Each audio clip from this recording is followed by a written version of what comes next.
یہ بھی حدیث مبارکہ محرم الحرام کے فضائل کے اندر ہے۔ اللہ کے پاک پیغمبر کے فرمان مبارک ہے، اللہ کے نبی نے فرمایا کہ محرم الحرام کے مہینے کا ایک روزہ رکھنا، محرم الحرام کے مہینے کا ایک روزہ رکھنا دوسرے مہینوں کے 30 روزے رکھنے کے برابر ہے۔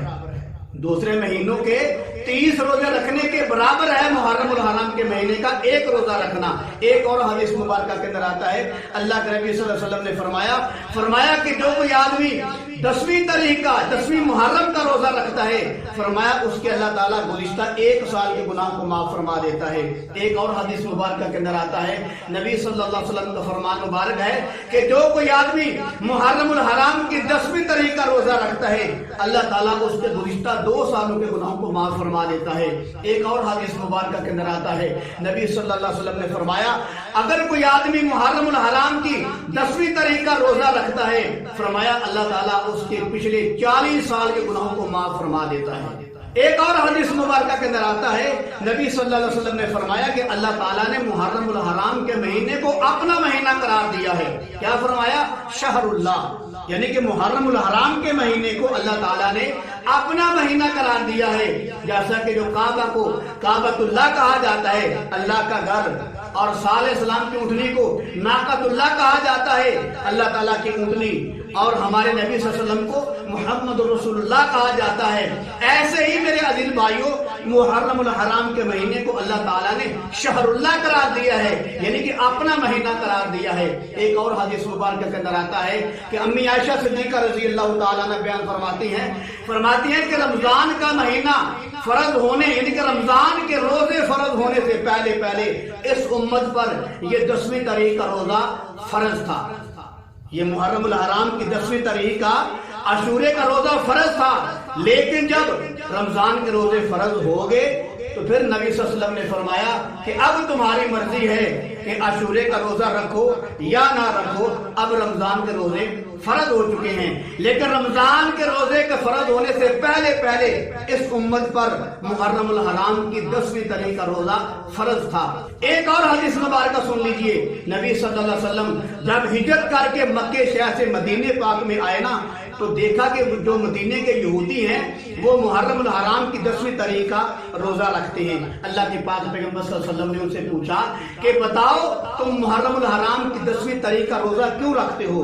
تو مدینے کے یہودیوں نے کہا یہ بڑا متبرک دن ہے، یہ بڑا بابرکت دن ہے ہمارے لیے۔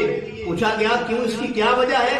تو مدینے کے یہودیوں نے کہا کہ اس دن اللہ تعالیٰ نے موسیٰ علیہ السلام کو اور بنی اسرائیل کو فرعون سے نجات دلوائی تھی، اس لیے ہم اس دن کو بابرکت سمجھ کر محرم الحرام کی 10ویں تاریخ کا روزہ رکھتے ہیں۔ یہ سن کر اللہ کے پاک پیغمبر نے فرمایا کہ تم سے زیادہ میرا تعلق ہے موسیٰ علیہ السلام سے، اس لیے میرا زیادہ حق بنتا ہے، اس لیے ہمارا زیادہ حق بنتا ہے کہ ہم اس دن کا روزہ رکھیں۔ اور اللہ کے پاک پیغمبر نے فرمایا کہ اس دن کا روزہ رکھا کرو۔ ساتھ ہی اللہ کے پاک پیغمبر نے یہ فرمایا اگر میں اگلے سال زندہ رہا تو 1 دن کا اضافہ اور کریں گے۔ کیوں؟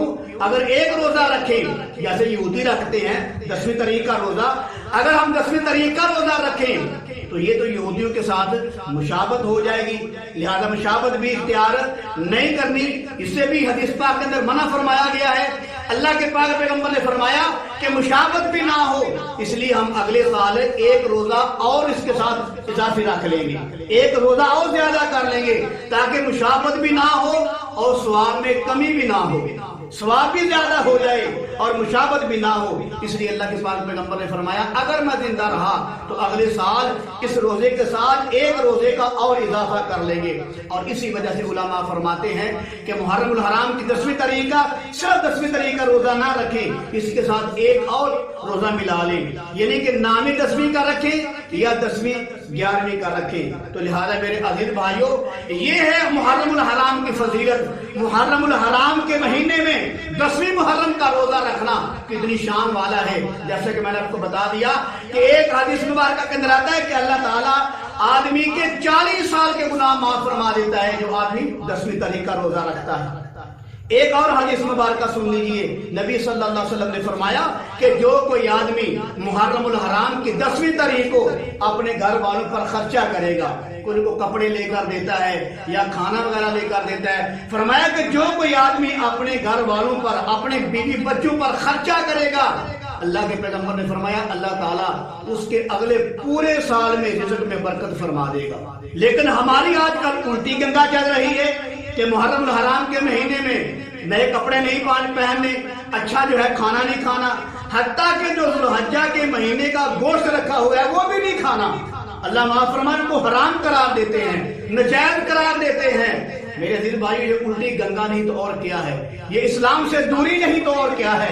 یہ گمراہی نہیں تو اور کیا ہے؟ کس نے کہا ہے کہ محرم الحرام کے مہینے میں قربانی کا گوشت نہ کھائیں، یہ حرام ہے؟ میرے دل بھائی، آپ کو کس نے اختیار کیا ہے کہ اللہ کی حلال کردہ چیزوں کو حرام قرار دینا؟ اللہ کی حلال کردہ چیزوں کو حرام قرار دینا، بتاؤ یہ کبیرہ گناہ نہیں تو اور کیا ہے؟ یہ کفر نہیں تو اور کیا ہے؟ اللہ نے کہا یہ حلال ہے اور تم کہتے ہو یہ حرام ہے۔ یہ اس سے بڑھ کر گمراہی، جہالت، بے وقوفی اور دین سے دوری کیا ہو سکتی ہے؟ تو میرے عزیز بھائی، محرم الحرام کے فضائل کے حوالے سے بات عرض کر رہا تھا، ہر آدمی کوشش کرے کہ محرم الحرام کی 10ویں تاریخ کو روزہ رکھے، 10ویں نامی اور 10ویں کا یا 10ویں اور 11ویں کا روزہ رکھے، تاکہ اس روزے کی برکت سے اللہ تعالی ہم سب کے گناہوں کو معاف فرما دے۔